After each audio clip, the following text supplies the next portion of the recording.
Hello guys, আজকে আমি খুব খুশি, সত্যি খুব খুশি। কেন বলো তো? আজকে আমার বার্থডে।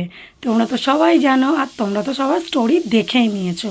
তো চলো, এই যে আমার সখী আমার জন্য কিন্তু নিয়ে এসেছে কেক। এখন বাজে রাত 12টা, আর 12টার সময় দেখো আমি কেক কাটতেছি। নাইট স্যুট পরে কে কেক কাটে ভাই?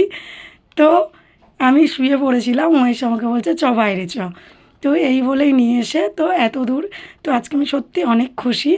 এই ফার্স্ট মনে হয় আমি এরকমভাবে মানে সবার সাথে দাঁড়িয়ে আমি কেক কাটলাম, সত্যি বলছি। কেননা হ্যাঁ, ঘরে কেক কাটা হয়, কিন্তু এই যে বন্ধু বান্ধবের মধ্যে সবাই মিলে একসাথে তেমনভাবে হয় না। আর ছোট থেকে তো আমরা মেয়ে বলে মানে আমাদের বাড়িতে বার্থডে হতো না, ঠিক আছে?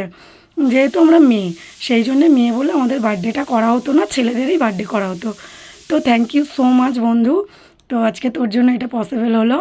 আর কথাই বলে মেয়েরা মেয়েদের শত্রু, কিন্তু জানি না আমরা দুজন দুজনের কতটা শত্রু। হ্যাঁ, এখন তো আমাদের বন্ডিংটা অনেকটাই ভালো আছে, বাট কেউ নজর দিও না যাতে খারাপ হয়ে যায়, ঠিক আছে? তো তারপর আমি কেক টেক কেটে নিয়ে সবাইকে কেক খাইয়ে দিচ্ছি।